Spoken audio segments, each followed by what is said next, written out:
بسم اللہ الرحمن الرحیم ربی اشرح لی صدری ویسر لی امری واحلل عقدۃ من لسانی یفقہوا قولی اللہم صلی علی محمد وعلی آل محمد وبارک وسلم۔ قرآن پاک کی 3 مختلف جو آیتیں ہیں ان کے پس منظر میں ان کے حوالے سے آج ہم بات کریں گے۔ سورہ یونس میں آیت نمبر 15 میں یہ دفعہ پہلے بھی بات اس پہ ہو چکی ہے کہ منکرین قرآن جو تھے انہوں نے کہا کہ جی ٹھیک ہے، اگر یہ اللہ کا کلام ہے جیسا کہ آپ فرماتے ہیں تو ہم اس پہ سوچتے ہیں، ایمان لاتے ہیں، لیکن اس میں کچھ امینڈمنٹس کر دیں، کچھ ترامیم کر دیں، قرآن کوئی اور قرآن لے آؤ، اگر یہ پاسبل نہیں ہے تو اس میں کچھ ترمیم کر دو۔ سورہ یونس۔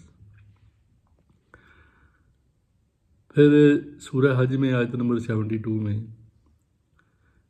ارشاد ہے کہ ان لوگوں کو جب قرآن سنایا جاتا ہے تو ان کے چہرے پہ جو ناگواری آتی ہے، جو ناخوشی آتی ہے، جو ان کے چہروں پہ جو نفرت چھا جاتی ہے، نعوذ باللہ، وہ ایزیلی آپ اس کو اسیس کر سکتے ہیں، اس کو دے سکتے ہیں۔ ان کی یہ حالت ہوتی ہے کہ لگتا ہے کہ ان قریب یہ قرآن ان سے برداشت نہیں ہوتا تو یہ آپ پہ حملہ ور نہ ہو جائیں، قرآن سنانے والے پہ حملہ نہ کر دیں۔ سورہ حج۔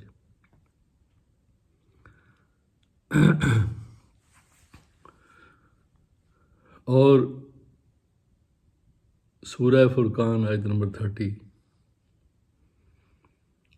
آپ حضور پر نور رحمت للعالمین، رحمت عالم، خاتم المرسلین، خاتم النبیین، سید المرسلین، سید النبیین، شفیع المذنبین، امام اولین و آخرین، رحمت وما ارسلناک الا رحمت للعالمین، شفیع المذنبین، صاحب کعبہ قوسین، آپ رحمت ہی رحمت ہیں، شفقت ہی شفقت ہیں، رؤوف الرحیم ہیں، رؤوف ہیں، رحیم ہیں، لیکن روز قیامت، روز محشر حضور صلی اللہ علیہ وسلم ہمارے حوالے سے، امت کے حوالے سے فرمائیں گے کہ اے میرے رب، میری اس امت نے قرآن کو چھوڑ رکھا تھا۔ سورہ فرقان آیت نمبر 30۔ یہ قرآن کو چھوڑ رکھا تھا، ترک کیا ہوا تھا۔ یہ بہت نرم ٹرانسلیشن ہے اس آیت کی۔ اگر عربی کے حساب سے اس کی پوری ٹرانسلیشن، پورے جو مطالب مختلف سامنے آتے ہیں وہ اس سے بہت سخت ہیں، جس کو امت افورڈ نہیں کر سکتی ہے۔ ہم تو کیا کبھی ہم نے سوچا کہ وہ کون سی ترامیم تھی، امینڈمنٹ تھی جو اس میں چاہتے تھے؟ کیا چیز سن کے، کیا پیغام سن کے ان کے چہروں پہ ناگواری آتی تھی؟ اور قرآن تو ہم بہت صبح و شام پڑھتے ہیں، تراویحوں میں ماشاءاللہ ایک رات میں پڑھ دیتے ہیں، تو پھر بھی یہ فرمایا جائے گا کہ انہوں نے چھوڑ رکھا تھا، ترک کیا ہوا تھا۔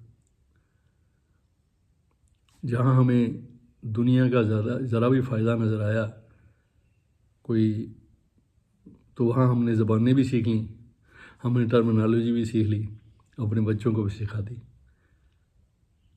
اور یہاں یہ صورتحال بنی تو پھر بہت سی جسٹیفیکیشنز ہیں، معذرت ہیں کہ ہماری عربی زبان نہیں ہے، ہمارا یہ نہیں ہے، ہمارا وہ نہیں۔ خیر، تو اس میں اگر کسی نے منکرین قرآن امینڈمنٹ کی بات کی یا ان کے چہرے پہ ناگواری آئی تو وہ ان کا کسی پہ بھی اس بات پہ اعتراض نہیں تھا کہ ہم نماز نہیں پڑھیں گے، روزے نہیں رکھیں گے، یا حج نہیں کریں گے۔ عمرے تو ہر سال کریں گے، ہر سال میں 2 بھی کر سکتے ہیں جیسے آج کل ہم کرتے ہیں۔ تو وہ کیا تھا کور میسج جس پہ وہ بدکتے تھے ایک جگہ پہ سورہ مدثر میں قرآن نے فرمایا کہ یہ جنگلی گدھے ہیں جو شیر سے ڈر کر بھاگ رہے ہیں. وہ ان کو کسی صورت گوارا نہیں تھا کہ جو قرآن نے فرمایا کہ ان اکرمکم عند اللہ اتقاکم، تم میں قابل عزت وہ ہے جو جتنا پرہیزگار ہے اتنا قابل عزت ہے. یہ اس دور کے ابو جہلوں کو گوارا نہیں تھا، نہ آج کے ابو جہلوں کو یہ گوارا ہے کہ یہ کیسے ہو سکتا ہے کہ ابو جہل اور جیسے ابو لہب جیسے بلال حبشی کے ساتھ بیٹھ کے کھانا کھائیں اور ایک برابر لیٹیں، برابر بیٹھیں. یہ ان کو گوارا نہیں. آج بھی اس دور کے جو ابو جہل ہیں ان کو بھی یہ گوارا نہیں. تو اس میں وہ ترمیم چاہتے تھے. قرآن فرماتا ہے یا سرونا کا ماذا ينفقون قل العفو، کہ وہ جو تم سونے چاندی جمع کرتے ہو اگر تمہاری یہ ضرورت سے زیادہ ہے تو نکالو بات. یہ نہ اس دور کے قارون چاہتے تھے نہ آج کے چاہتے ہیں. آج بھی قارونی سوچ وہی ہے. آج بھی فرعونی ٹرائی اینگل کام کرتی ہے. فرعون کی ٹرائی اینگل میں 3 کردار، فرعون، حامان اور قارون. فرعون پاور، حامان مذہبی پیشوائیت، مذہب کی ٹھیکے داری، اور قارون دولت کا نمائندہ، سرمایہ داری کا نمائندہ. آج بھی ہے. ان کو یہ گوارا نہیں ہے. لہٰذا جب ترمیم نہ ہوئی اللہ کے کلام میں تو پھر ان کے چہرے پہ ناگواریاں بڑھ گئیں. اور قرآن نے کہا ہے ٹھیک ہے. قرآن وہ زمانے میں معزز تھے مسلمان ہو کر، تم خار ہوئے تار کے قرآن ہو کر.